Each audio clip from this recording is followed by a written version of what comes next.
정청래 후보가 호남에서 앞자리 3자 찍을 것 같아요. 김민수 후보가 앞자리 5자 찍을 것 같아요. 송영길 후보는 나오겠죠. 한 자리 숫자 나올 것 같아요. 한 추세를 보면 그냥 박선원 의원이 역전을 할 수도 있지 않을까. 박선원 일관되게 최민희 의원 그래요? 얘기를 했는데 네. 좀 헷갈려요? 약간 헷갈려요. 박선원이 이길 수도 있겠다 잘하면. 그거는 최민희 의원은 1위라고 계속 얘기했었는데 1위에 못할 것 같습니다. 최근에 너무 쇼츠 공장이세요. 너무 농담하듯이 남 얘기하듯이 유체이탈화법을 지금 대통령 쓰는 거 아닌가. 그 여유 있고 농담 잘하고 저는 그거 되게 좋아하는데 네. 지지율 43.3%로 굉장히 큰 정권의 위기에 이게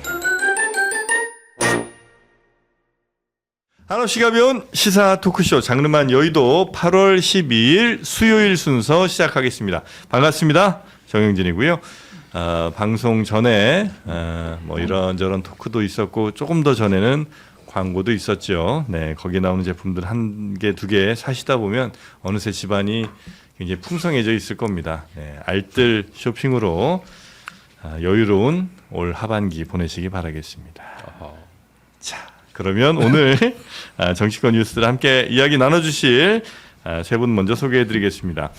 장성철 소장님 어서 오시고요. 네, 안녕하십니까. 네, 반갑습니다. 네. 자, 그리고 김준일 평론가님 어서 오시고. 예, 대책 없이 사다 보면 집안은 풍성하고 지갑은 거덜납니다. 예, 최근에 노영희 변호사님이 뭐 화내는 것도 봤는데 세금 좀 깎아주라고. 왜 이렇게 많이 걷어가는 거야? 근데 네. 지금 과소비까지 조장하는 거야 지금? 어? 세금 날라고 더 일을 열심히 해야 돼. 그럼 또 세금 더 많이 나가고. 네. 반정부 방송이네요. 그런 저 원망을 많이 쏟아내셨던 노영희 가장 변호사가 진정성 있었던 논평. 자, 그리고 이석현 평론가님 어서 오십시오. 해제 정프로 말하기 나락가지 않겠습니다. 열심히 네. 하겠습니다. 잘 견뎌오고 있습니다. 그렇죠. 아직까지 살아남고 네. 있습니다. 분명히 저쯤 되면 이제 한번 해볼 때가 됐는데. 늘 조심조심. 좀 그래요? 무리하지 않는 거를 사고 항상. 쳐야 떠요. 그럼요. 한 번은 해야 돼. 네, 한 번은 선배님. 그걸 쳐야죠. 견뎌야 돼요. 그걸 견뎌야 연단이라고 쌍욕 한번 박자. 쌍욕 한번. 장르만에서 한번. 폭행을 하든지. 폭행을. 마이크 켜진지 모르고 하는 쌍욕 뭐 이런 거 있잖아요. 그거는 오히려 좀 매력이 있겠네요. 네, 그런 거 한번 때려 부탁드리겠습니다. 그냥. 때리라고. 자. 누굴 때려 갑자기. 그리고 오늘 몸 상태 썩 좋지 않습니다. 신혜영 기자님 어서 오십시오. 안녕하십니까. 네. 왜? 왜? 힘이 좀 많이 빠졌어요 지금. 여러분 마라샹궈 이런 거 먹을 때 조심하십시오. 왜? 지금 우주선 발사 상태군요. 추진력이 상당하신 상태군요. 지금 모든 추진력은 다 상쇄되었는데. 연료소진이에요. 소진이야. 탈수 상태에 빠져 있는 네. 겁니다. 하여튼 오늘 급변 사태에 대해서는 저희가 철저하게 대비하도록 하겠습니다. 아닙니다. 급변. 지금 사태. 가서 그냥 내시경을 해요. 아니 무슨 내시경을 해요. 깨끗하니까. 소리 피워줬을 때 내시경. 그렇네. 저 얼마 전에 내시경 했는데 너무 힘들더라고요. 저 인권 보호 좀 해주세요. 인권. 건강 걱정 때문에 그쵸. 내시경 하시라. 하여튼 뭐 중간에 갑자기 사라지시더라도 놀라지 않겠습니다. 자기가 감당할 수 있는 것만 먹어야 됩니다. 매운 걸 못 드세요? 맵찔인데 가끔씩 매운 게 땡길 때가 있잖아요. 근데 이제 원래 제가 항상 늘 1단계를 먹거든요. 근데 이제 어제 2단계를 주문을 하려고 갑자기 이제 막 2단계 도전해보고 싶어서 했다가 사장님이 1.5단계도 있어요. 그래서 그럼 1.5로 먹겠다고 해서 먹었거든요. 너무 매워요. 근데 배 좀 그만 만지시고요. 죄송합니다. 배에 뭐 따뜻한 거 하나 좀 올려놓으세요. 자, 그러면 더불어민주당 전당대회 소식. 예.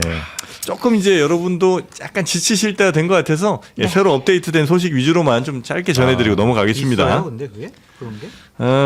짜잘짜잘하게 있습니다. 짜잘짜잘한 게 몇 개 있습니다. 네, 어제부터 호남 그리고 오늘부터 수도권에서 이제 권리당원 투표가 진행 중이잖아요. 네. 막판 핵심 승부처의 표심 잡기 위해서 아주 치열한 전면전이 벌어지고 있는데 오늘 그 SBS가 주관하는 마지막 TV 토론회가 오후 2시에 있습니다. 여기에서 나올 정프로 왜 그러시죠? 나 진짜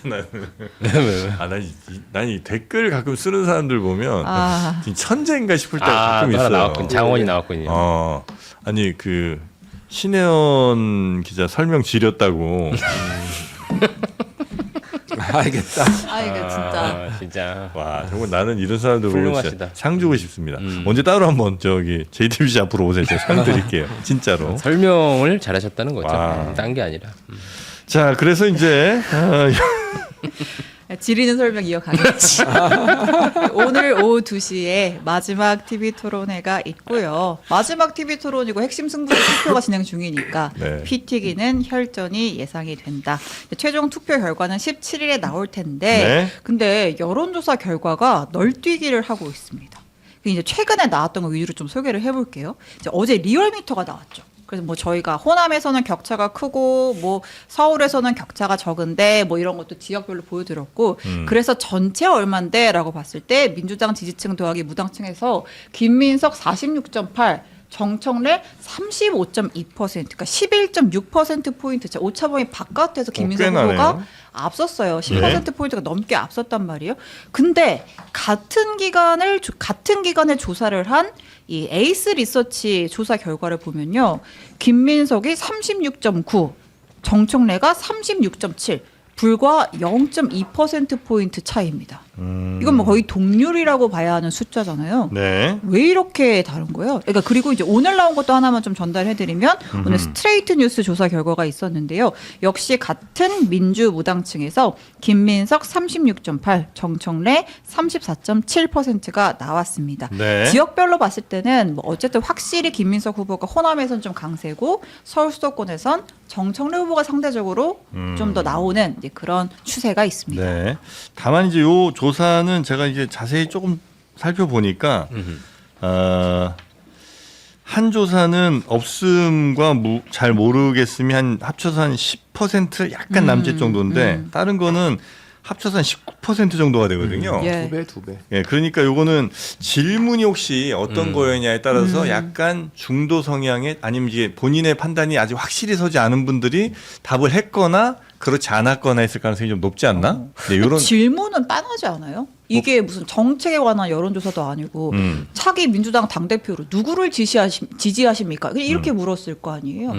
네, 근데 아니면 뭐 개혁과제를 그럴 수 완수할 당대표로 이렇게 묻진 그러니까 않았을 누구를 거잖아요. 지지하십니까랑 누가 적합하시냐는 대답조차도 듣는 사람에 따라서는 굉장히 다른 답이 나올 수 있으니까 더 선호하십니까? 뭐 뭐 이렇게도 그럴 수 있죠. 네, 그런 질문에 따라 조금 달라진 건 아닌가 하는 생각이 살짝 들기는 합니다만 뭐 모르겠습니다만 이거는 일단 리얼미터랑 에이스 리서치는 지지도를 물었고 네. 지지하냐를 물었고 오늘 나온 스트레이트 뉴스는 적합도를 물었네요. 네.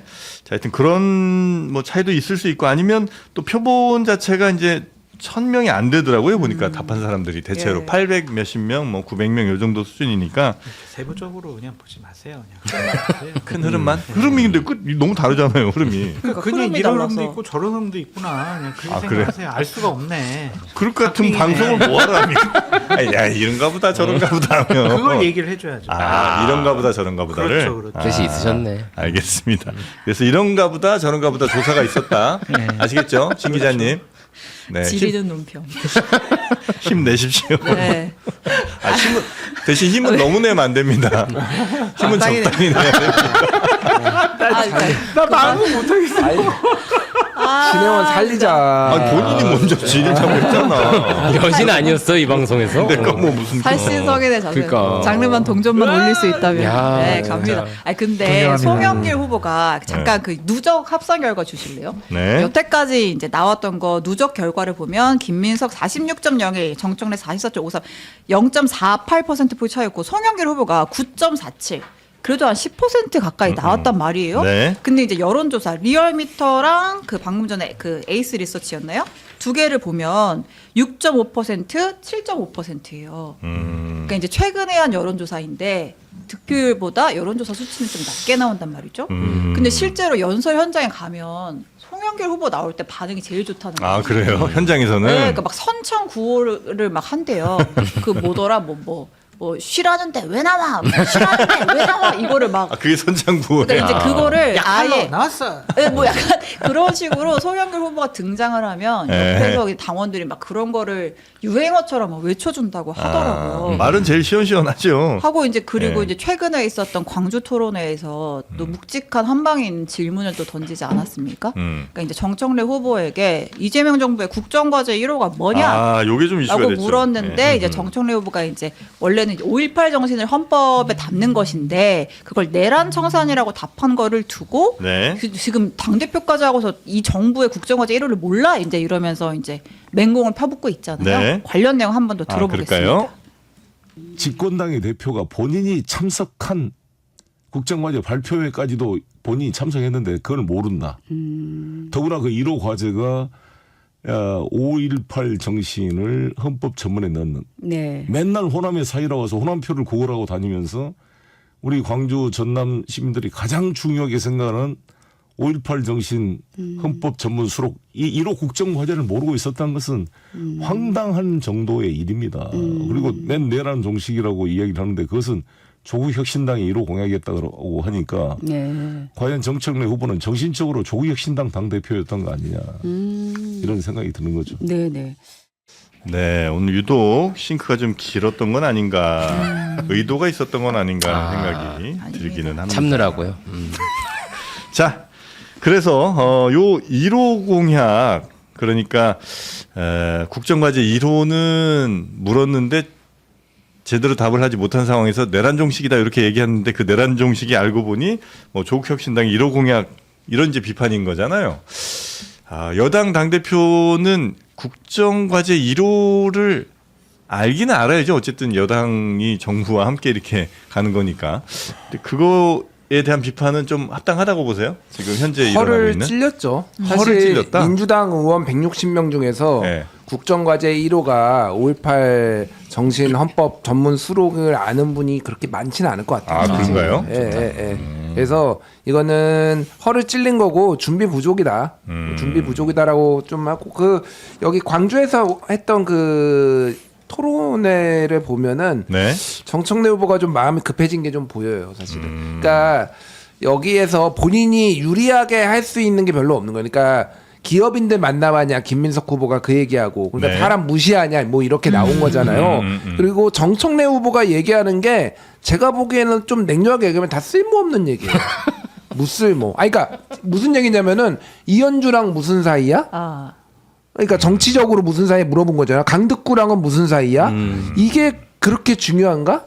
그러니까 이 상황에서 지금 네네네. 전당대회 국면에서 그러니까 그거는 본인이 조국 혁신당 합당하는 거를 본인이 추진했는데 김민석 쪽이 조직적으로 막았다라는 거를 좀 강조하고 싶은데 그 맥락을 정확하게 모르면은 좀 이상한 얘기하고 있다 혼자. 그러니까 다 뭐 이를테면 호남의 발전을 얘기하고 뭐 얘기하고 막 이러고 있는데 좀 생뚱맞은 얘기들 좀 하고 있는 느낌이 좀 받았어요. 그러니까. 꽃이 지고 나서 봄인 줄 알았다는 얘기도 하셨는데. 그 꽃은 맨날죠. 그러니까 그런 상황이 그래서 네. 좀 이게 이 유리하지 않은 프레임들로 공격을 받고 있으니까 이거를 네. 무마하기 위해서 물타기용 이슈를 계속 던졌던 것 같고. 네. 근데 여기에서 이제 이 국정과제로 한 방 세게 이제 맞은 것 같고요. 네. 그 여조 앞에 조금만 돌아가서 여론조사. 여조를 좀 말씀을 드리면은 네. 지난해 전당대회 때 권리당원들이 이제 그때는 어떻게 됐냐면은 인천 경기를 묶었고요. 서울, 제주, 강원을 묶었었어요. 발표를 그래서 구분하지 않고 같이 발표했어요. 네. 그래서 이게 정확하지 않을 수 있다라는 거를 전제로 하면은 정청래 후보가 권리당원을 전체로 66.48을 얻었어요. 그런데 호남에서는 66.49를 얻었고요. 네. 그러니까 거의 똑같네요. 똑같아요. 네. 네. 그리고 이 서울, 제주, 강원 사실상 서울이라고 보면 되죠. 네. 67을 얻었어요. 67.5를 얻었고요, 대략. 그리고 인천 경기에서 68을 얻었습니다.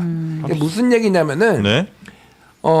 지금 리얼미터에서도 나오는데 서울 경기로 올라오면은 이쪽에서는 정청래 후보가 상당히 유리할 거다.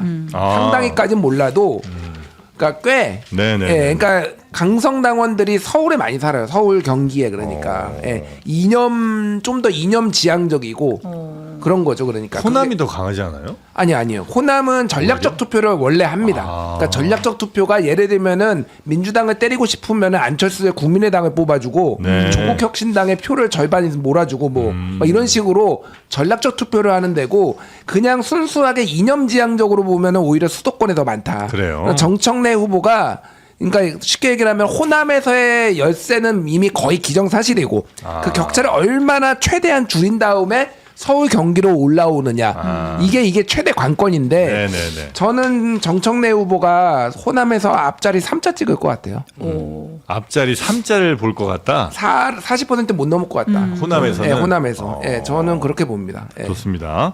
저는 네. 뭐 호남에서 네. 김민수 후보가 앞자리 5자 찍을 것 같아요. 김민석 후보가 김민석 5자 후보가. 찍는다. 네, 과반 넘긴다. 네. 네. 그리고 송영길 후보는 두 자릿수 나오겠죠. 한 자리 숫자 나올 것 같아요. 한 자리 나와요? 안 나올 것 같아요. 호남인데? 쏠림 현상이 나타날 것 같고 아. 송영길 후보가 TV 토론도 잘하고 네. 이슈도 잘 끌어가고 네. 무엇보다 재밌잖아요. 네. 자꾸 보게 되잖아요. 이제 그걸로 끝인 것 같아요. 그 이상이 안 돼요? 그러니까 그걸 이제 당 대표 깜이라고 생각해서 우리 지도자로 지지하는 것과 야 말 잘하네 정청래 잘 패네. 화제되는 것과는 좀 다르다. 그러니까 이거지.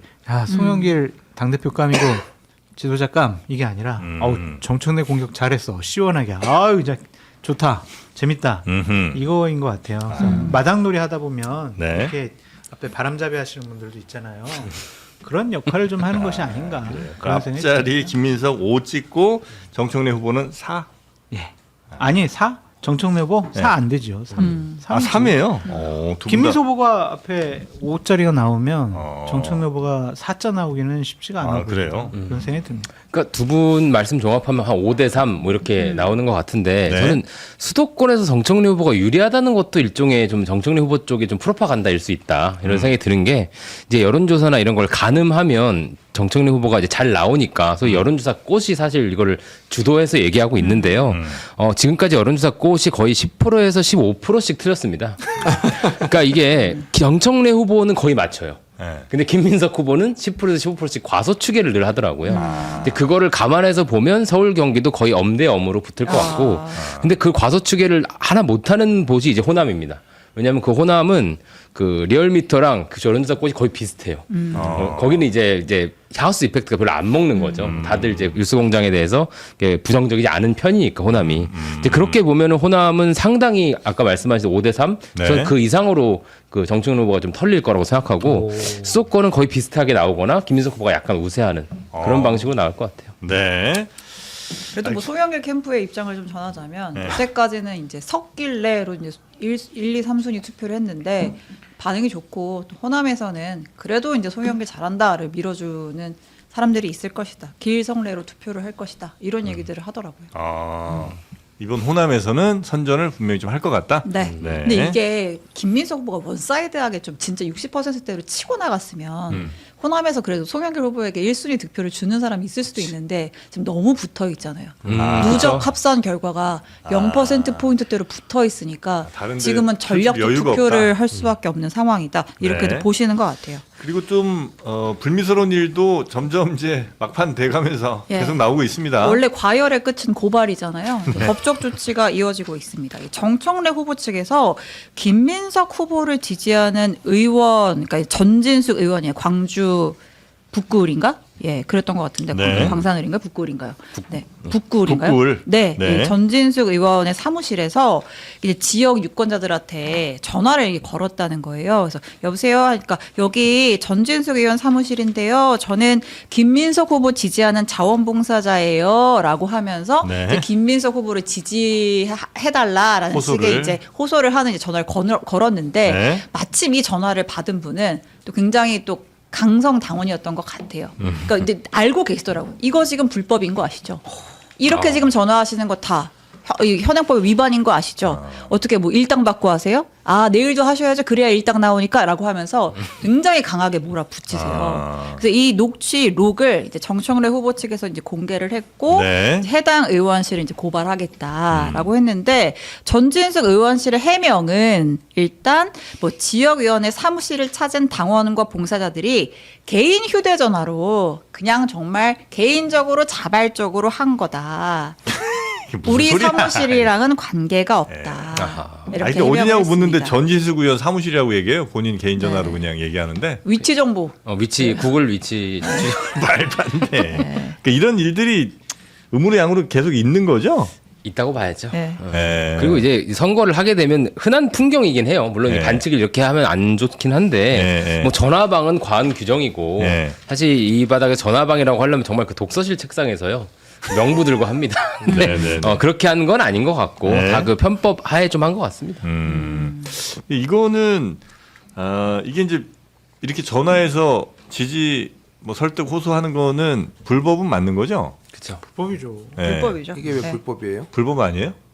아니 그러니까 전화 그리고 이제 홍보를- 돈이 알바비 이런 얘기까지 그러니까 들어가니까. 돈이 갔으면 오가면은 이제 그건 불법이 예, 확실하고. 돈이 오가면은 돈을 네. 받고 내가 이걸 하고 있으면 근데 네. 그거는 수사를 해봐야 하는 거죠. 네, 네, 돈이 네. 오갔는지는 저는 아, 모르겠고. 그냥 예. 순수하게 지지를 호소하는 것 자체는 이게 불법은 아니니까. 제가 지금 진행자한테 네. 전화해서 네. 정청래 좀 찍어주십시오 하면 이게 불법입니까? 제 전화번호 모르죠. 몰라요. 네, 다행입니다. 카톡으로 보낼게요. 카톡은 있어. 근데 그게 어. 집에서 네, 이렇게 그게 뭐 더 아니면 놀랍다. 카페에서 하는 거는 괜찮은데 네. 또 이런 의원 사무실? 사무실에서 공간을 만들어 가지고 거기서 했다 그러면 이건 불법인데. 그러니까 이건 정보가 지금 부족해가지고 정확하게 어느 선까지 불법인지 아닌가 수사를 통해서 밝혀야 되는데 어쨌든 냄새는 나요. 그러니까 일단 예. 전진숙 의원 사무실이라고 시작을 그렇게 하면은 냄새날 근데 때 이제 이게 샤워바. 100% 불법인지 여부는 좀 가려봐야 필요는 있다. 그 사람한테 샤워바를 보내십시오. 그러니까 이게 전화를 받은 분이 잘못 걸린 거야. 이런 상황을 너무 잘 알고 있는 분이 이게 뭐가 문제인지를. 그래서 전화번호 어떻게 하셨어요? 글쎄, 부터 그것도 좀, 시작을 해서 전화방 돌리는 거 불법인데 알바생이세요? 일당 내일 받으세요? 이제 그러니까 이제 전화건 분이 당황해가지고 아니 모레까지인데요? 막 이렇게 답변을 해요. 그러니까 이제 그 상황에서 걸렸을까. 유추할 수 있는 정보들이 있어서 네. 아무튼 논란은 될 것 같습니다. 그러니까 유추하자면 이 의원 사무실에서 어느 공간을 만들어서 전화번호를 주면서 와서 좀 이렇게 홍보 좀 해라. 그랬다라는 스토리잖아요. 네. 수사를 통해서 밝혀져야 될 것 같습니다. 네, 수사해야죠. 그런가 하면 또 이것도 사실 죽은 이슈인 줄 알았는데 또 소환이 또 됐습니다. 뭐예요? 네, 6.3 지방선거 때 논란이었던 김관영 전 지사 네. 제명 사건 있잖아요. 당시에 이제 사건 불거지고 최고위에서 다음 날인가 단칼에 제명을 했었는데 왜 직접 소명도 안 들어주냐라고 하면서 김관영 전 지사가 우리 인터뷰에서 내가 지난 전당대회 때 정청래 안 밀어줘서 그랬다. 뭐 그런 주장까지 그랬던 일이 있었는데 네. 이 친명계 강득구 최고위원이 어제 기자회견을 자청해서 열고 지난번 김관영 제명 사태 때 정청래가 이거 최고위원회 만장일치로 결정된 사안입니다라고 했지만 그렇지 않았다. 나를 포함한 일부 최고위원들은 김관영의 소명을 듣자 그거 듣고 결정하자라고 반대했는데 정청래가 강행해놓고 사실상 만장일치였다고 거짓말을 했다. 이제 이렇게 주장을 했고요. 이에 또 반대로 이제 친청계 최고위원들 뭐 박교안, 박지원, 문정복 의원은 그렇지 않다. 이미 충분한 토의를 거쳐서 만장일치로 제명을 했고 지금 강득구 최고가 전당대회에 영향을 주려고 악의적인 거짓말을 하고 있다. 이렇게 맞받았습니다. 근데 이때 굉장히 신속하게 결정된 거는 이제 뭐 이건 객관적 팩트로 맞는 것 같고 다만 그때 당시 최고위에서 만장일치라고 했던 것이 사실은 반대하는 최고위원들이 있었고 한번 소명을 들어봐야 된다고 얘기를 했었는데 그걸 그냥 묵살한 거냐 아니면 다 같이 동의한 거냐 요 차이가 좀 있는 거죠. 이거는 예. 약간 그 뉘앙스와 해석의 차이일 수도 있을 것 같아요. 예. 그러니까 뭐 거짓말을 양쪽 다 하는 것 같지 않아요. 제가 보기에는. 근데 좀 본인들 유리하게 해석을 하는 것 같고 강득구 의원은 어쨌든 이거는 소명을 들어봐야 된다라고 얘기를 했을 가능성이 높죠. 그런데 어쨌든 당대표나 나머지들이 이거 빨리 이거 신속하게 해야 된다라고 하니 여기에서 만장일치가 됐을 때 본인이 침묵을 했을 가능성이 높죠. 최종적으로는 침묵을 하고 의견 표시를 그럼 만약에 이거를 만장일치라고 정청래 대표가 얘기했을 때 당시에 얘기를 했었어야 돼요. 이거 만장일치 아니다. 나는 반대다라는 건 그때는 또 가만히 있었잖아요. 그러니까 그냥 어쩔 수 없이 내 의견은 표시는 했지만은 끌려가는 상황. 이렇게 보는 게 어차피 내가 반대한다고 이게 뒤집힐 수 있는 건 아니니까 약간 그런 상황을 놓고 각자 지금 해석을 하는 게 아닌가. 둘 다 완전 거짓말은 아니고. 이거는 밝힐 수가 있어요. 어떻게 해요? 왜냐하면 당의 최고위원회의는요. 회의록이. 100% 녹취답니다. 그리고 중요한 부분들은 다 녹취를 풀어요. 네. 그러니까 녹취를 민주당 공개하면 사무처에서 공개를 하면 아이 뭐 녹취 공개까지. 최고의 해. 녹취 공개까지 하면 진짜 막장 최고위원 아니에요? 회의도 안 열었는데 무슨 녹취를 공개를 해. 싸운다고 회의도 안 열었는데. 저기 CCB는 좀 가려야 될 것 같아가지고요. 아, 누가 너무 거짓말을 짜친, 짜쳐 짜친 죽겠어요 지금 이거를 알아보기 위해 뭐 알아야 되지 않을까요? 누가 CCTV를 거짓말을 까야 되는 상황입니까? 진짜 이게. 근데 뭐 말씀하신 대로 저는 좀 이 풍경 자체가 좀 희극이라고 생각했어요. 뭐 사건을 재구성해 주셨잖아요, 방금 김지희 선배가. 근데 뭐 뉘앙스, 표정 갖고 우리가 해석할 것도 없고. 같고 이건 이제 전북 선거 앞두고 김관영 전 지사 소환해서 약 흔드는 거죠 양쪽에서. 누가 거짓말하는지 궁금하지 않습니까? 않습니다. 이석경 평론가님은? 네. 아, 근데 진짜 궁금은 한데 진짜 전당대회 이슈가 일이 없나라는 생각은 듭니다. 아하. 네. 아 그리고 추미애 경기지사의 행보가 또 눈에 띕니다. 아, 재밌어요. 최근에 정청래 후보가 어머니 정청래입니다 도와주십시오. 아, 그거 사진 한번 보여드렸었죠. 네, 전에. 그리고 다음날 또 아버지도 하고 했는데 네. 아무튼 이 어머니 정청래입니다 이 글에 댓글. 추미애 지사가 네. 댓글을 달았어요. 어허. 그러면서 아직 마무리 짓지 못한 개혁 과제들이 많다. 지금까지 보여준 개혁의 일관성과 진심을 믿는다. 자식의 장래를 본인의 안위보다 걱정하는 어머니들의 마음도 그럴 것입니다. 힘내십시오. 그 내간이 애미의 마음이다라고 이제 댓글을 다는 거예요. 네. 개혁 과제 하느라 고생 많았지. 이제 이런 취지였던 걸로 예. 보이고 그리고 이 댓글에 이어서 아예 별도로 본인 페이스북에 글을 하나 더 올렸습니다. 어허.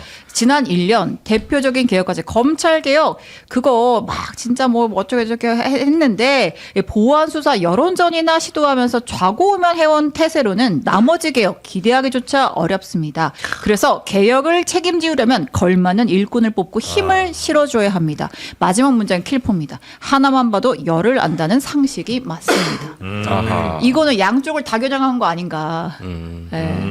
그러니까 이제 검찰 개혁할 때 보안 수사권 남겨둬야 된다고 말했던 사람 있지. 그 사람들 하나 보면 열을 알아 일 수도 있고 네. 그걸 끝까지 밀어붙인 정청래 하나 보면 열을 알아 일 수도 있고요. 네. 네. 근데 어쨌든 현역 광역 단체장이잖아요. 네. 근데 이제 이렇게 특정 후보 지지로 해석될 수 있는 글을 올린 것을 두고 네. 또 이제 친명계에서는 부적절하다 이렇게 아하. 반발을 하고 있습니다. 아 그리고 정청래 대표가 또 답글을 했어요. 요 글에. 예, 네. 개혁 동지 추미애. 아, 추미애 지사랑 정청래 후보랑 이 코드가 잘 맞는 팀이에요? 뭐 정책적 코드는 좀 맞을 수 있는데 원래 개인적 친분은 김민석 최고와 추미애 후보가 지사가 훨씬 더 가까웠을 겁니다. 과거에 민주당 복귀도 추미애 네. 당대표가 김민석 후보의 복귀도 도와줬었고. 근데 저는 여기서 참 재밌는 거는 정청래 후보가 딱히 반기지 않는 느낌. 그래요? 약간 그 경기도정 잘 하시고, 그러니까 이를테면 아. 이런 게 있으면 가서 사진 찍고, 추동지 막 이렇게 들어가야 돼요. 지금 이 절박한 때에. 그러니까 제가 이걸 어떻게 분석을 하냐면 네. 추미애 지사의 좀 빈집털이 시도다. 빈집털이는 뭐예요? 왜냐하면 이제 친털계 지금 대선 주자가 다 쓰러져 나갔습니다. 우리 구기도 가고. 김경수도 가고 정청래도 지금 가기 직전이고 이러니까 김어준 총수에게 지금 약간 눈짓을 보내는 거예요. 대선 주자 나 있다 나요 이러면서 들어오신 거거든요. 그러니까 이를테면 예전에 인천 박찬대 시장 최근에 네. 가 사진 찍고 다 했잖아요. 네. 이 정도 호재를 두고 경기도정 잘하시고 뭔가 이런 식으로 이거는 이제 추미애 지사가 정청래 패배를 전제하고 이제 밀고 들어온 거죠. 정확해요. 그러니까 이게 그래요? 뭐냐면은 네. 이게 양수겸장이에요. 이게 이제 사면타가 있었거든요. 네. 한 번은 경기도정 비상 걸렸다. 두 번째는 어머니 정청래입니다 도와주십시오. 댓글 달고 네네네. 세 번째가 별도로 페이스북에다가 자기가 또 썼어요. 정청래라는 이름은 얘기 안 했지만은. 네. 근데 이거를 이제 실제 정청래를 도와주려고 한다라는 해석이 있고 또 하나가 이제 이석현 평론가가 얘기했듯이 이쪽 진영에 남은 사람은 나밖에 없어 내 존재감을 드러내기 위해서 그래서 뭐 그거를 뭐 친노친문이라고 부르든 아니면 강성 개혁파라고 부르든 네. 이제 남은 건 이거밖에 없어라고 하니까 정청래가 경기도정이나 잘 하시고 이게 그렇다 완전 깔 수는 없는 거야. 그치. 개혁 동지라는 따옴 이렇게 딱 앞에다 넣어주기는 했어. 그래서 개혁 동지 추미애 지사는 경기도정 잘 하시고 당은 내가 알아서 할게라고 약간 미묘하게 해석하기 어렵게 한 거예요. 그래서 이거는 양쪽을 다 쳤다. 그러니까 사실은 이재명 쪽도 치고 정청래 쪽도 친 거예요, 사실은. 아하. 추미애 정청래 예. 이 수싸움이 아주 재밌네요. 그렇게 읽으니까. 예, 그러니까 이거는 사실은 정청래가 이번에 이기기 어렵다라고 본 거예요. 이거는. 추미애는 예, 그런 상황이고 이 경기도 재정 비상 상황은 좀 팩트 체크를 할 필요가 있는데 예. 오늘 경향신문도 쓰고 그랬어요. 그런데 보통 이제 행안부에서 지방재정 위기 관리 제도가 있는데 채무 비율, 네. 그러니까 예산 대비 채무 비율이 25% 이하면은 적정하게 관리되고 있다라고 해서 양호라고 하거든요. 그럼 경기도의 채무 비율은 얼마냐? 지금 되게 심각하다고 그러시는 거예요. 11.95예요. 채무 비율이? 예, 25% 이하면은 양호라고 이미 행안부 가이드라인이 있어요. 아, 그래요? 그런데 경기도는 11.95고요. 서울이 21.53이에요. 그래서 만약에 선언을 하려면은 재정 위기다. 서울부터 선언해야 돼. 서울부터 선언해야 돼. 서울은 빚이 11조 3천억이고 네. 경기도는 4조 9천억, 한 5조 되는 거예요. 그러니까. 그래요? 그러니까 서울이 훨씬 빚도 비율도 높고, 그러니까 이거는 물론 이제 이 광역단체 같은 경우에는 네. 법인 소득세는 기초단체한테 가고 그 주 수입원이 부동산 취득세예요. 그게 이제 이쪽으로 광역으로 가는데 최근에 그게 급감해서 약간 재정적으로 어려움이 있다라는 거는 그거는 이제 맞지만. 주지의 사실. 하지만은 이게 비상 선언할 정도냐? 이거는 결국은 하나는 비명, 반명, 뭐가 됐든 그거를 이제 선언을 한 거고, 하나는 예전에 이재명 성남시장이 모라토리엄 선언을 하고 내가 극적으로 살렸다라는 이런 일자라는 그 성남시장의 그 히스토리를 벤치마킹한 거다. 벤치마킹. 근데 뭐가 됐든 하여간 이거는 반명 비명 선언이니까 나는 내 대선 가도로 가겠다. 내 대선 길을 이재명 정부하고는 다르게 가겠다라는 명확한 선언이다. 이렇게 보면 될 것 같아요. 그래요.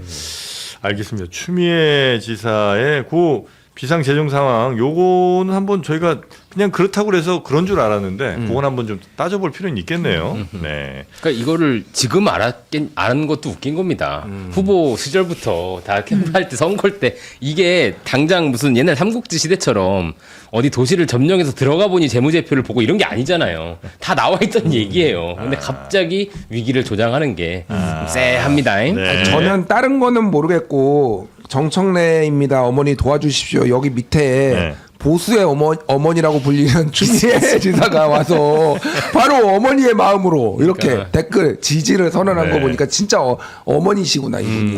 그 보수의 생각을 어머니. 했어요. 이게 우정의 무대의 한 장면이에요. 저희 어머니가 맞습니다 하고 호남을 호명했는데 그 어머니가 너 아니다. 여론조사 결과는 너 아니다라고 지금 답을 하고 있고 괜히 다른 어머니가 나오셔서 그 추억의 그 무대 그때 항상 이제 저 주인공 되는 사람은 사실 뒤에 있는 분은 저희 어머니가 아닙니다. 이러면서 이제 자기 사연 스토리 얘기하는 그런 군인들이 늘 눈물을 자아내줬다. 잘했다. 자, 그리고 최고위원들 이야기도 좀 가볼까요? 네, 최고위원은 1위와 5위가 뜨겁습니다. 네, 일단 5위부터 갈게요. 5위까지 해야 최고위원에 들어오니까. 네. 지금 현재 누적 5위가 김용 후보고요. 6위가 이성윤 후보인데 여기도 0.77%포인트 초접전입니다. 네. 그러니까 이제 호남 수도권 뭐 어디 하나에서만 좀 해도 뒤집힐 수 있는 이제 그런 숫자인데 이런 상황에서 이성윤 후보 측에서는 이제 악재라면 악재가 하나 터졌어요. 이제 뭐죠? 보좌진을 상대로 한 갑질 의혹 보도가 나온 건데 이 뉴탐사가 이제 보도를 했고요. 그러니까 이성윤 의원실 보좌관이 최근 2년 새에 한 30여 명이 다 간뒀다는 거예요. 그러니까 바뀌고 해서 네. 간둔 사람이 한 30여 명 정도가 된다는 건데 어떠한 갑질이 있었냐라고 했더니 그러니까 이제 지역 담당 비서관이 이제 지역에서 공천 받아야 되는데 이제 그걸 빌미로 해서 뭐 소리를 지르고 얼굴에 휴대전화를 던졌다라는 뭐 주장, 메시지를 막 3시간 동안 막 연달아 보냈다라는 주장, 그리고 미혼 여성 비서관에게 뭐 애칭, 그것도 이제 이게 각각 좀, 별도의 뭐 애칭을 뭐 요구했던 주장, 이게 기교예요, 제일.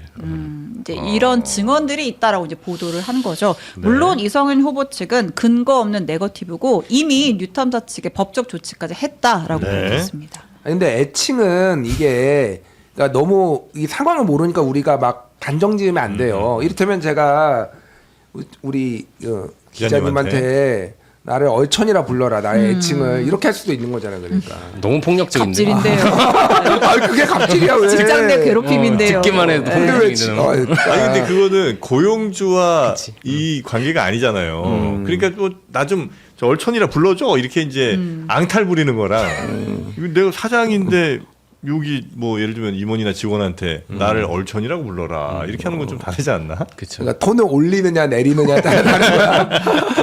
아, 네. 그러니까 무슨 옛날 스타트업처럼 뭐 피터라고 불러주세요. 뭐 이럴 수도 있긴 한데 그 느낌은 아닌 것 같죠. 그리고 제가 이 30명 그 왔다 갔다 채용 이걸 보면서 느끼는 건 이제 여기 대선배님 보좌관님이 계시지만 네. 사실 국회 채용 사이트 올라오지 않는 채용이 훨씬 많습니다. 그러니까 그걸로 집계해서 이제 갑질 왕을 뽑으면요, 네. 좀 억울해요. 차라리 공개 채용을 한 분들이고 아. 이제 아름아름으로 이제 물갈이하는 경우가 훨씬 많고, 그래요. 진짜 그 이제 저희 보좌진 쇼핑은 물 수면 아래서 이루어진다. 아 근데 2년 새 30명이면 뭐 이게 팩트인지는 저는 잘 모르겠습니다만 일이 잘 진행 안 되지 않아요? 너무 직원 자주 바뀌어도. 근데 그렇죠. 이거보다 더한 의원신도 있어요. 그렇죠. 네, 진짜로. 이게 무슨 일을 어떤 연속성을 갖고 어떻게 할 수 있어 이거? 사고 당협 상태로 맨날 일을 하는 거예요. 아 그래요. 그럼 이제 보통 이제 퀄리티 이렇게 얘기하면 좀 그렇다. 어쨌든 이제 되게 사람 찾기 더 어려워지죠. 근데 근데 이거는 두 분의 보좌관 앞에서 내가 이거를 얘기하는 게 웃기긴 한데 네.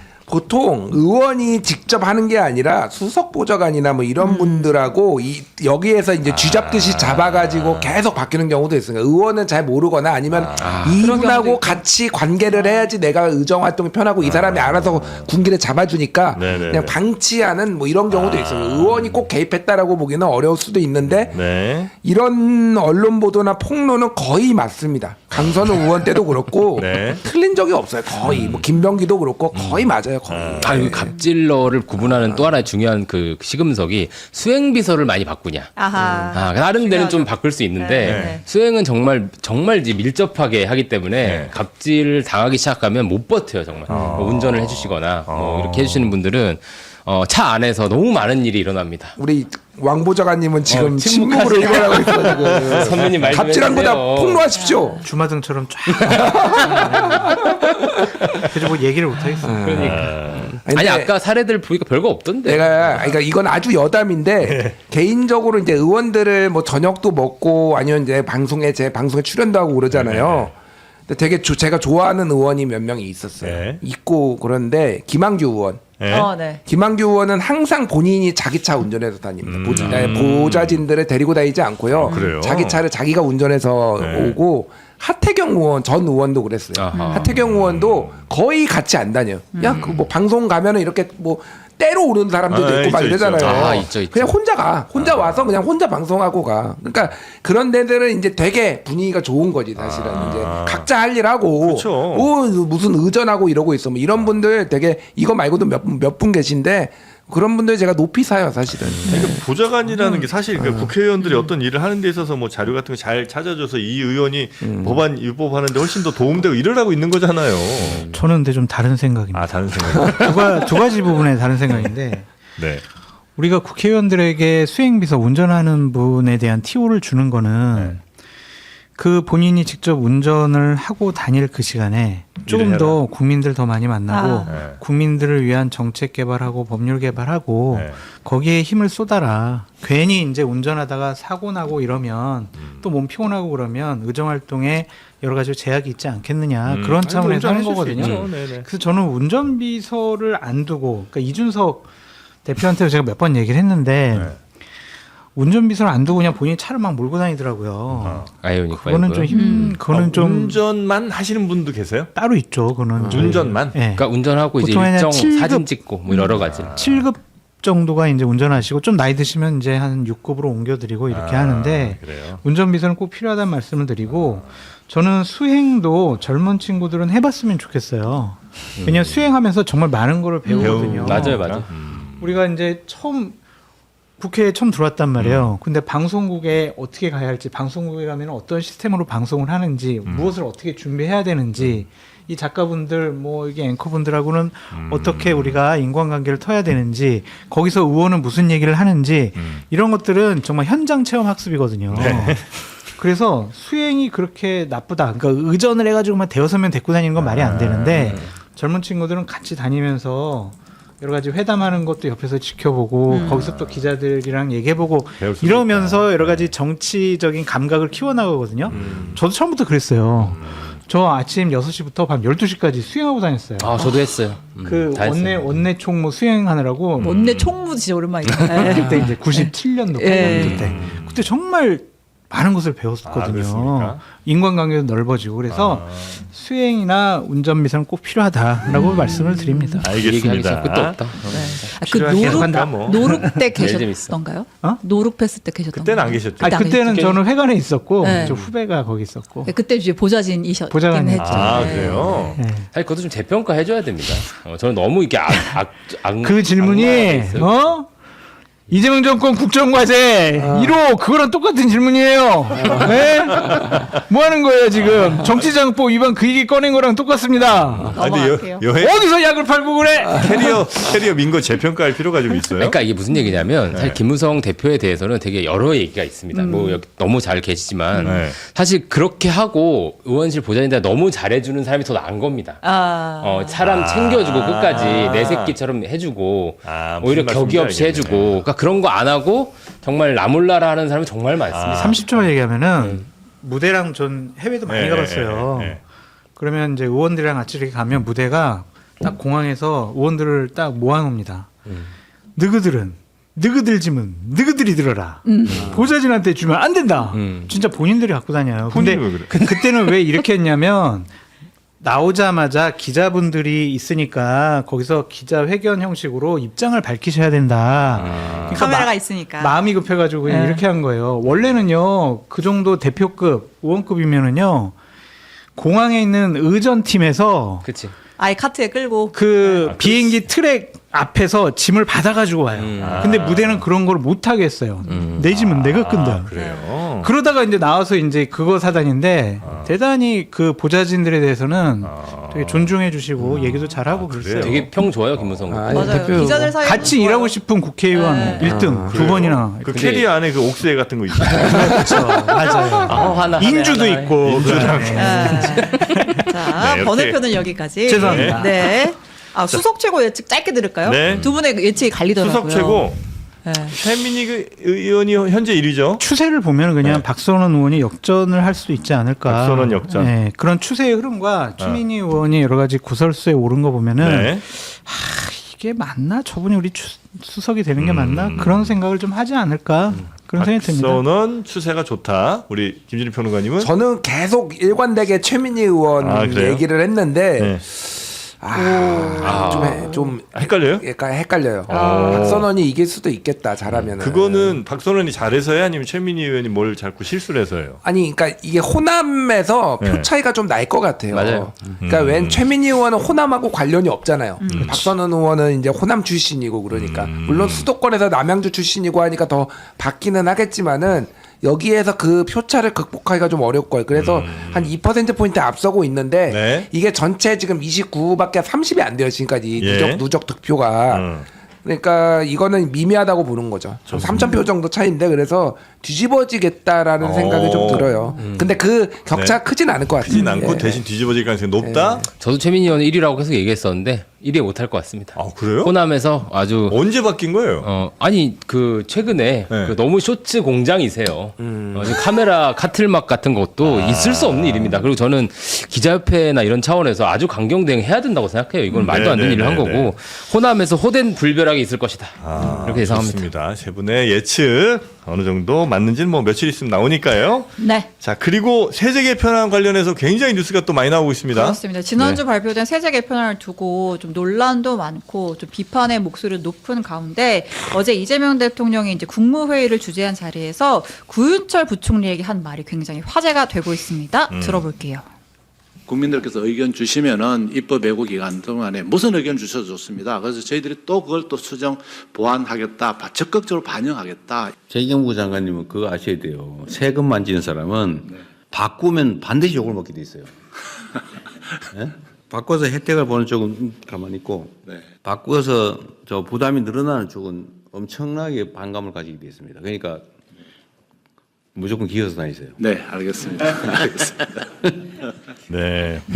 무조건 기어서 다녀라. 그만큼 낮은 자세로 좀 임해라. 뭐 이런 아마 뜻이 아닌가 싶긴 한데 당연히 뭐 세제라는 건 모든 국민에게 다 또 해당되는 거니까 굉장히 아주 첨예하게 이해관계가 갈릴 수 있고 또 여론이 안 좋아질 가능성도 높기는 하죠.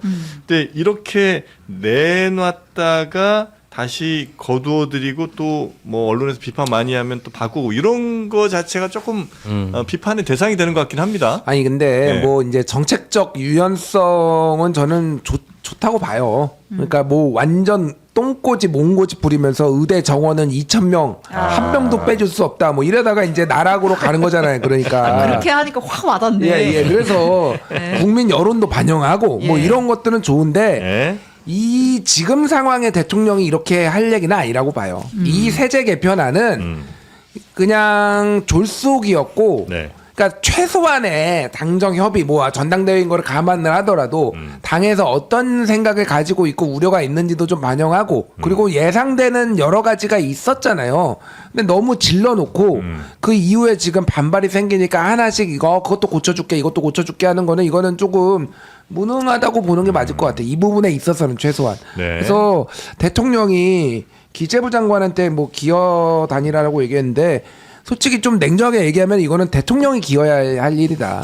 그러니까 정치적으로 몸을 낮춰야 된다는 얘기예요. 대통령. 근데 너무 농담하듯이 남 얘기하듯이 유체이탈화법을 지금 대통령 쓰는 거 아닌가.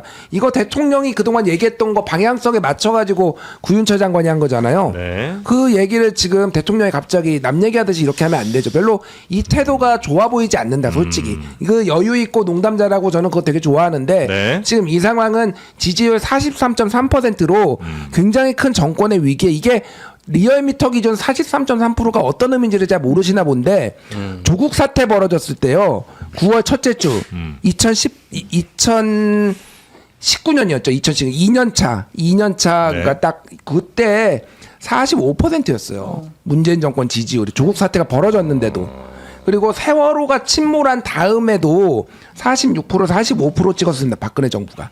근데 지금 43.3%를 되게 안이하게 보고 있다. 내가 보기에는 지금. 그래요. 이게 농담 따먹게 하고 이럴 때가 아니에요 지금. 네. 세월호 때 저 박근혜 정부의 지지율이 46 그 정도 나온 거는 저 당대표가 훌륭한 분이라서 이렇게 지지율을 뒷받침을 이런 해줬구나. 농담할 때 아니라고 방금 얘기했잖아요. 분위기가 너무 엄숙해가지고. 알겠습니다. 잘하셨습니다. 근데 뭐 대통령이 아니하겠습니까? 네. 뭐 그런 건 아닌 것 같고. 용역 출동인가? 출동합니다. 용역? 그래도 말씀하신 대로 수정 보완 하겠다고 하는 게 어디예요? 저는 뭐 이렇게 완고한 것보다는 낫다고 생각하고 네. 최근 이제 전당대회에서도 김민석, 송영길 후보도 이제 세제 개편안에 대해서는 국회 입법 과정에서 보완해야 된다라는 얘기를 할 정도. 그러니까 네. 그런 얘기를 할 수 있는 분위기는 돼 있고 심지어 그렇게 이제 지지율에 대한 위기감도 있는 것 같아요.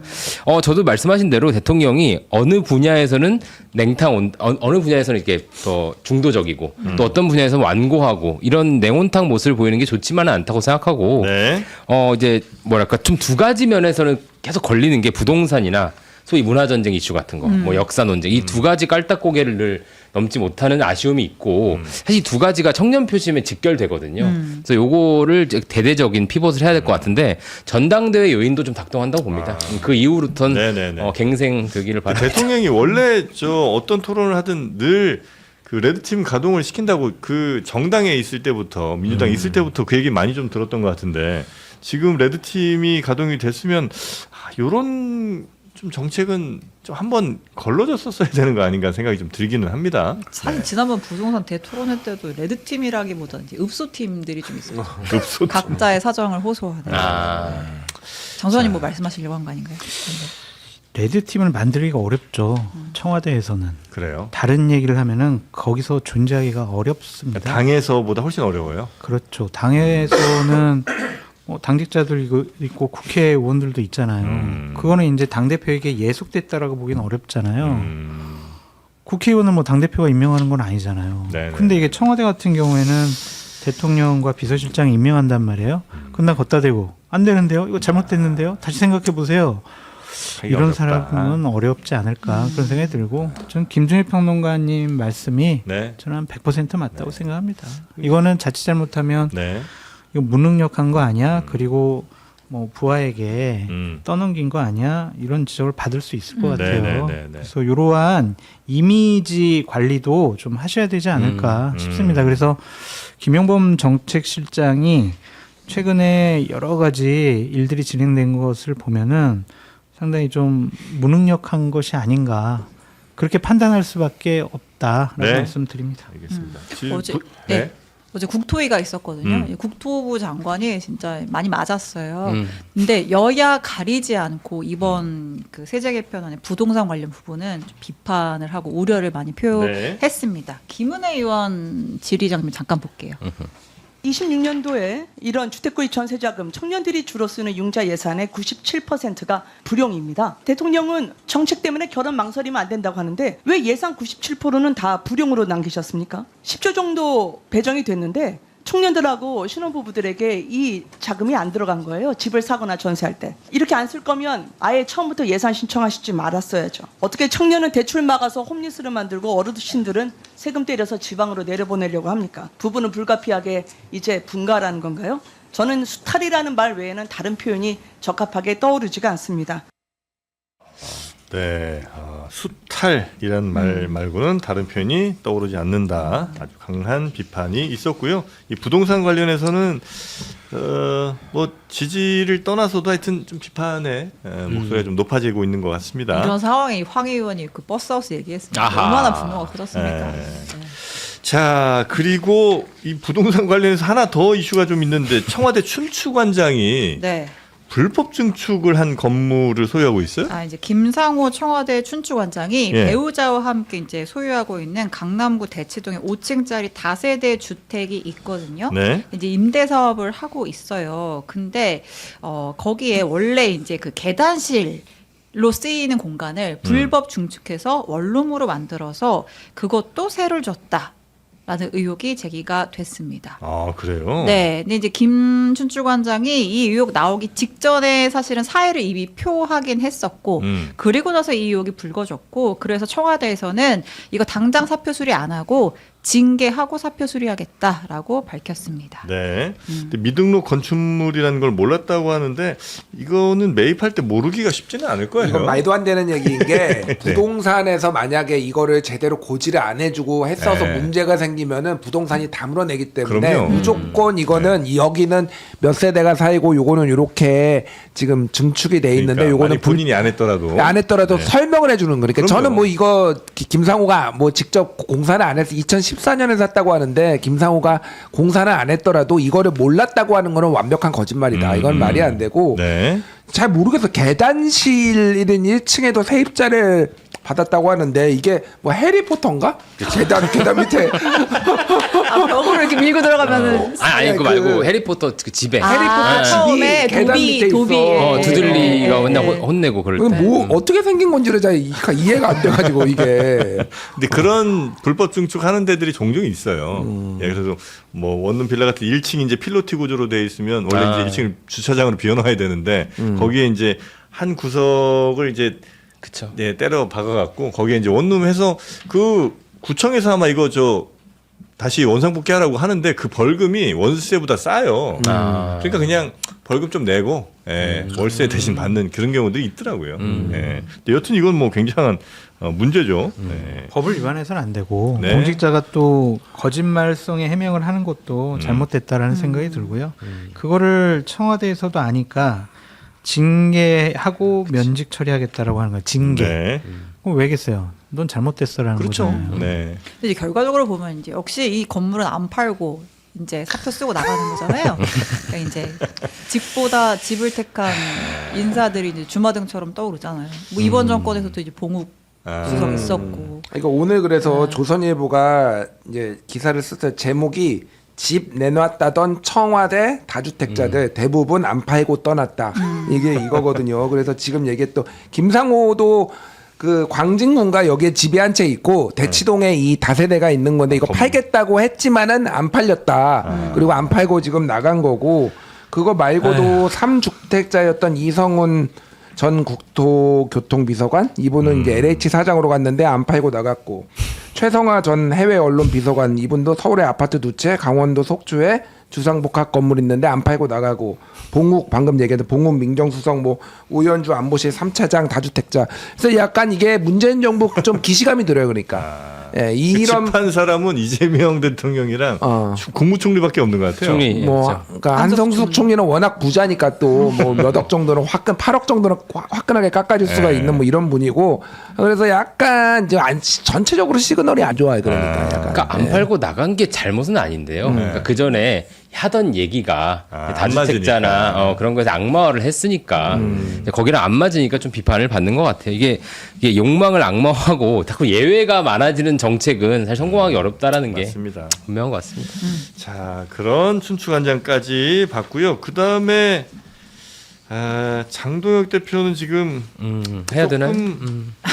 넘어가. 짧게만 전해주시기만 하겠습니다. 그러니까 이제 하죠. 취임 네. 1주년을 앞두고 있는데 국민의힘 이제 일부 책임 당원들 사이에서 장동영 나가라 서명 운동을 벌였고 네. 거기 연판장에 한 2만 7천여 명이 서명을 했다고 해요. 그래서 이제 이 단체를 맡고 있는 대표분이 이거 봐라 이렇게 당원들의 뜻이 크다. 장동영 나가십시오. 진짜 나가지 않으면 의원들 동의하지 않으면 아예 당원 소환제를 추진해서 당 대표 재신임을 전당원 투표로 묻겠습니다라고 나섰는데 그러나 쉽지 장동영 않다. 대표는 이제 반응이 별로 없고 네. 이제 뭐 박충건 수석 대변인도 뭐 일부의 목소리인 것 같고 네. 오히려 장동혁 지지한다라는 서명은 더 많이 했던데요. 이제 이렇게 맞서고 있는 상황입니다. 네. 자, 특별히 뭐 논평 없이 이거 넘어가고요. 네.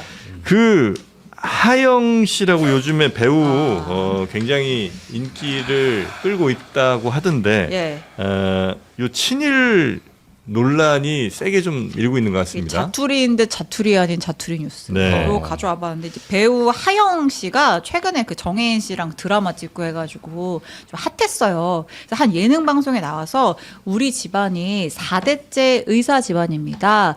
우리 언니도 의사, 아빠도 의사, 할아버지도 의사, 증조할아버지도 의사예요라고 하면서 굉장히 그 증조할아버지에 대해서 디테일하게 설명을 해요. 한국인 최초로 뭐 의사 자격증을 따고 뭐 고종 황제 때 뭘 하고 뭐 이렇게 얘기를 했는데 네. 네티즌 수사대 수사 결과 이 증조부인 안상호 씨가 그 내선 일체의 사례로 소개된 사실 그리고 이제 친일 관련된 뭐 대정 친목회의 평의원 명단에 이름이 올라가 있는 기록이 실제로 발견이 됐다고 합니다. 네. 그리고 그 친일파의 상징같이 돼 있는 네. 이완용. 이완용이 그때 네. 한번 약간 뭐 저격인가 당해가지고 네. 사경을 헤맬 때 이완용을 치료하고 이완용의 생명을 구해준 분이 또 이 증조 할아버지 네. 안상호라고 합니다. 하여튼 뭐 이게 조상은 그런 사람들인데 과연 이제 증조 할아버지 혹은 뭐 증손자 혹은 그냥 손자 되는 사람도 여기에 대해서 뭐 본인이 책임을 질 수 있는 건 아니겠죠, 당연히. 그쵸. 그런데 어디까지 이런 비판을 받아야 되는 거냐 여기에 대한 이제 논란이 조금 있는 것 같더라고요. 저는 이거는 네. 제 의견을 말씀드리면 일단은 제가 드라마를 뭐 잘 안 봐서 하영이 누군지를 몰랐어요. 이번 기회에 알게 됐는데 두 가지가 중요한 것 같아요. 하영은 죄가 없고요. 일단 하영 씨는 죄가 없고 그 부모가 죄가 있는 거죠. 부모? 예. 하영의 부모가 죄가 있는 거예요. 아, 가르쳐주지 않았으니. 네, 우리 선조가 우리 할아버지가 친일파다. 사실은 이렇게 보기에 따라서 다를 수도 있지만은 이런 얘기를 역사 교육을 집안에서 해줬어야 돼요. 그러니까 하영은 근데 우리 자기 증조 할아버지가 너무 자랑스러운 거잖아. 고종도 직접 치료하고 막 이런 이 신식으로 일찍이 개화를 해가지고 의료 기술을 해가지고 뭐 3대째, 4대째 의사를 하고 있고 이게 자랑스러우니까 모르고 한 얘기잖아요. 아니 근데 이 정도 나이면 한번 찾아봐야 되는 거 아니에요? 뭐 그건 잘 모르겠습니다. 증조부까지 찾아가요? 증조부까지. 예를 들어 부모님이 너네 증조 할아버지는 옛날에 이 고종도 고쳐 진짜 유명한 분이야. 우리나라 뭐 거의 최초의 의사 이렇게 얘기를 해주면 이거 인터넷 검색하면 나올 거 아니에요. 근데 근데 뭐 검색해서 알고도 이렇게 얘기할 리는 없잖아요. 네, 제가 보기엔 모르고 했을 가능성이 이렇게 친일파라는 거를 알았으면은 네. 이렇게 드러나는 게 좀 논란이 부리고 이렇게 얼굴이 알려지는 이런 직업은 게다가 타격을 받잖아요. 광고도 많이 찍는데 지금 네네네. 막 취소되고 있다면서요. 예, 계약 그래서 파기되고 있죠. 제가 보기엔 하영은 죄가 없고 그 부모가 문제가 해서 제가 좀 드리고 싶은 말씀은 친일파 선조가 있으면은 미리미리 가정교육을 다 잘해라. 절대 말하지 마 이렇게 외부에 어디 가서 네 할아버지 얘기 할아버지 얘기, 절대 하지 할애비 마라. 얘기는 절대 하면 안 된다. 예. 부모가 교육시켜줘야 된다. 그 뭐 저도 이렇게 식의 연좌제에 당연히 반대하고 네. 이게 아마 좀 약간 자랑하듯이 얘기한 게 좀 사회적 박탈감 이슈가 하나 있을 것 같고 또 하나는 소속사 대응이 초반에 네, 조금 안 좋아 사실무근 얘기했다가. 사실무근 얘기했다가 다 사실로 밝혀져 뭐 이렇게 된 거죠. 근데 이제 저도 이런 이슈를 늘 볼 때마다 약간 좀 과잉된 비판도 저는 너무 과하다고 생각하고요. 이걸 이유로 뭔가를 못하게 하는 것은 문제라고 생각합니다. 이 배우에게. 뭐 광고는 뭐 시장적으로 다 뭐 떨어져 나갈 수는 있는데. 네. 근데 그 이제 정도입니다. 이른바 소비자 문화 콘텐츠 소비자인 분들의 자발적이면서 꽤나 집단적인 선택으로 만약에 광고 모델에서 제외가 된다든지 아니면 드라마 같은 데서 나오지 못하게 되는 건 어떻게 해야 돼요? 그렇죠. 그건 시장의 결과죠. 어쩔 수 없는 네, 거- 그건 어쩔 수 거고. 없는 건데. 네. 그러니까 뭔가를 막 이제 감히 못하게 하는 것까지 나아갈 때가 있잖아요. 그렇게까지 갈 필요는 없다. 지금 현재 상황은 거의 못할 것 같은 느낌인데. 그 너무 막 몰아치진 않았으면 좋겠다. 네. 또 그런 생각이 들고. 그러니까 잘했다라는 것은 아니고 네. 어쨌든 폭력이라는 게 정의의 이름을 써서 나오게 되면 더 극단적이 될 수가 있거든요. 그래서 연좌제 얘기도 하셨고 왜 자랑했느냐 막 이런 얘기도 하셨지만 너무 이게 증조부 문제까지 또 이렇게 책임을 묻는다라는 것이 맞을까 좀 그런 생각도 듭니다. 저희 하나만 더 붙이면 네네. 사실 여기서 한 발 더 나가는 거에 대해서 세대 갈등이 좀 생기는 것 같아요. 세대 갈등? 그러니까 일종의 청년들 입장에서는 예. 소위 이제 기성 세대가 여기서 막 이렇게 정의와 옳고 그름에 입각해서 막 너무 한 발짝 더 나가 세게 얘기하고 뭐 스타벅스도 그런 비슷한 논쟁이 있었던 것 네네네. 같은데 이제 그런 문제에서 그 세대 간의 갈등이 굉장히 크게 나타나는 것 같아요. 여기서. 그러니까 이제 보시는 분들 중에는 그런 생각들 하시는 분들이 꽤 계시는 것 같아요. 그러니까 독립운동가 후손들은 진짜 그 많은 재산들 다 독립운동 자금으로 맞아요. 쓰고 그 뒤로 이제 대대손손 막 없이 이렇게 살고 제대로 학교도 못 보내고 이랬는데 이제 요 이른바 친일파의 후손이라고 하는 사람들은 땅도 많아 집도 많아 뭐 돈 부자야 그래서 애들도 어디 유학도 보내줘 여기 뭐 이렇게 뭐 유학 다녀오신 것 같은데 뭐 이런 좋은 환경에서 이른바 넉넉한 환경에서 이렇게 키워서 이렇게 대중의 사랑을 받는 혹은 뭐 대중의 많은 관심을 받는 자리까지 가는 게 이게 맞냐 이제 이런 비판들이 좀 있으신 것 같더라고요. 그런 심정적으로. 그러니까요. 그 심정적으로. 심정적으로도 동의가 네. 돼요. 음. 그것도 이해가 또 되고. 그런데 증조부의 죄를 너 하영에게 묻겠다. 뭐 이런 물을 식의 수는 분위기. 없겠지, 뭐. 그러니까 그것이 이제 광고도 끊기고 연기도 네. 못 하게 되고 막 비판을 하면 그렇게 네. 될 거 아니에요. 본인의 꿈을 잃어버릴 거 아니에요. 네.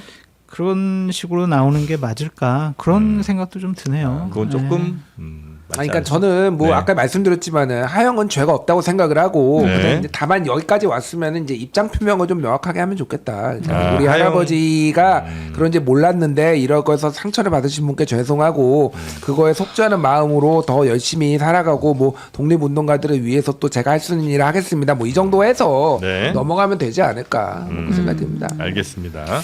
이 그 정도? 과거에도 이런 사례들이 좀 있었잖아요. 이제 뭐 배우들 뭐 할아버지가 뭐였더라. 옛날 그런가요? 강동원 씨가 그 영화 1987 개봉했을 때 네. 그때 이제 그 외증조부 언급을 했었는데 이제 그분이 친일 인명사전에 등재된 인물로 아, 그래요? 알려져가지고 그때 대대적으로 막 사과하고 내가 과거에 그 할아버지의 잘못된 행적을 내가 정확히 인지를 못했다라고 하면서 사과를 했고 그 후에 막 그 뭐더라 막 기부하고 아, 이한월 열사 기념사업회에 기부하고 강동원 씨는 네, 맞지 아, 그런 식의 그래요? 활동을 좀 했었어요. 네네네. 그러니까 이제 대중들에게 좀 이렇게 마음이 좀 녹이는 그런 시도를 좀 하기는 했었어요. 훌륭한 교과서가 있네.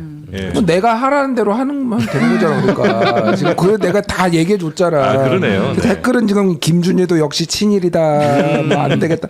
저 친일이에요. 몰랐어요. 네. 저희 다 이분 친구야. 친일파. 이분 친일파. 아, 입맛은 혀는 친일파다. 혀는 친일파입니다. 네. 저는 이제 이 사태에서 궁금했던 건 그거였어요. 그러니까 우리가 그냥 도의적으로 약간 감정적으로 이제 뭐 비판하는 부분이 있고 법적으로 그렇다고 책임을 물을 수는 없는 없죠. 거잖아요. 근데 이제 계약을 광고주 쪽에서 파기를 했을 거 아니에요. 더 이상 너 광고 모델로 안 쓴다.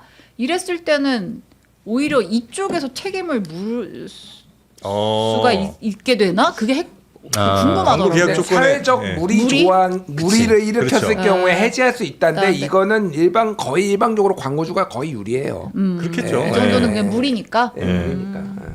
알겠습니다. 자, 그리고 김구 선생이 갑자기 또 등장했습니까? 이것도 또 황당 뉴스인데요. 예? 이거 지난 6월에 첫 등장했던 사진이거든요. 그때 이제 서울의회에서 한정판 우유팩을 냈어요. 그래서 이제 김구 선생의 사진을 넣고 김구 탄생 150주년 유네스코 기념회라는 문구와 함께 그 이제 문구랑 뭐 나의 소원 평화의 문화 이렇게 했는데 그 일부 좀 네티즌들이 이거 보고서 서울 불매운동 들어간다. 김구는 빨갱인데 빨갱이의 사진을 넣다니라고 빨갱이가 왜 하면서. 나와? 그러니까 김구 선생님은 빨갱이인가요? 우파인데? 아니잖아요. 김구 선생은 우파예요. 보수 독립운동가잖아요. 네. 이제 그래가지고 이게 무슨 황당한 불매운동이야라는 이제 목소리가 있었는데 네. 좀 광복절이잖아요.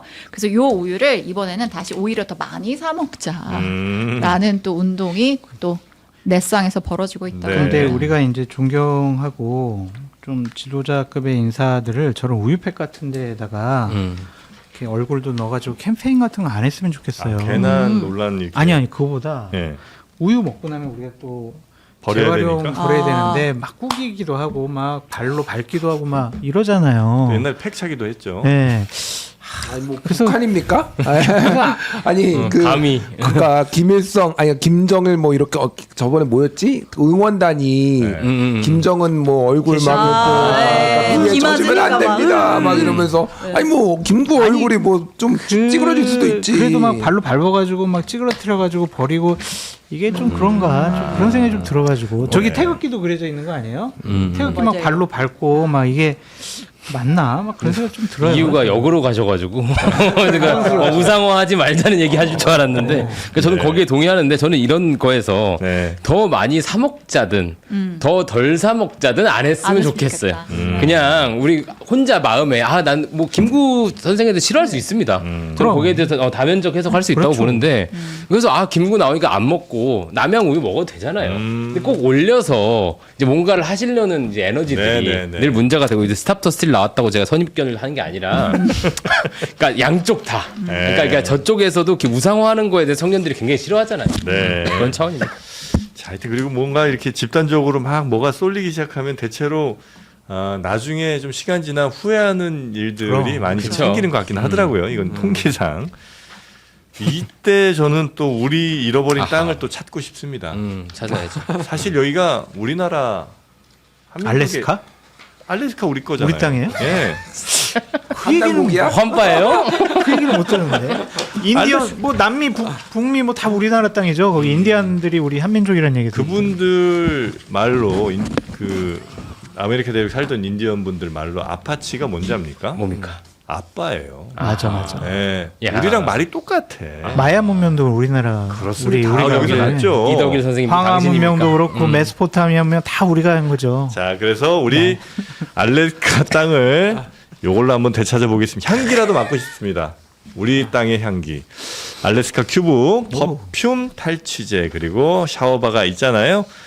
이번에 40만 개를 돌파한 퍼퓸 샤워바의 향기가 퍼퓸 탈취제로 다시 탄생을 한 겁니다. 어마어마하게 이렇게 풀렸구나. 탈취제. 네. 40만 개? 요게 이제 그냥 탈취제가 아니라 40만. 크러쉬드 겔이라고 그래서 옛날에 보면 이게 덩어리를 딱 그냥 매끈하게 돼 있잖아요. 근데 그러면 제대로 향기가 오가지 못했던 거예요. 근데 요거는 안에 열어보시면 열 수는 없네요. 네, 이 안에가 이게 조금 까면 쪼개져 젖으세요. 있어. 그래서 공기들이 훨씬 잘 나왔다 들어갔다 할 수 있는 거죠. 저번에 우리가 까가지고 다 주셨어요 결국. 다 샀죠? 아, 까면 사야 됩니다. 그래서 네. 써봤는데 너무 좋습니다. 맞습니다. 향 엄청 납니다. 그리고 또 이게 화학적인 향과 성분으로 하면 머리가 이렇게 막 지끈지끈 아픕니다. 근데 요거는 그런 거 없이 정말요. 제가 이거 실험하고 있어요. 맞습니다. 차가 아주 그냥 네. 공기가 맑아졌어요. 향기로워졌잖아요. 차에서 자고 싶어요. 그냥 집에 안 들어가고 싶어요. 네. 이 향기 때문에. 차에서 뭐 저 양말 벗고 뭐 담배 피우고 다 하시는데도 냄새가 안 나요. 담배는 안 근데 피는데. 담배 냄새랑 섞이니까 좀 어질어질하더라고요. 담배는 안 피시고. 네. 반려동물까지 그리고 우리 아이들도 안심하고 맡을 수 있는 향 바로 이 퍼퓸 탈취제가 되겠습니다. 장르만 여의도 1+1 특가로 탈취제 구매 시 같은 향의 퍼퓸 샤워바 이렇게 드리는 거죠. 이렇게 핑크 어머. 아니면 이제 우디 이렇게 와. 이제 가는 겁니다. 네, 은은하고 향기로운 로즈 향이 요보다 아주 많은 여성분들의 사랑을 좀 받고 있으니까 요것도 한번 선택해 보시고 또 파란색 그건 또 워낙 좋은 시원한 향기 있으니까 하여튼 다양한 향기 들어가서 한번 선택해 보시기 바라겠습니다. 자, 오늘 함께 해주신 세 분 대단히 감사하고요. 다음 주에 뵙겠습니다. 고맙습니다. 감사합니다.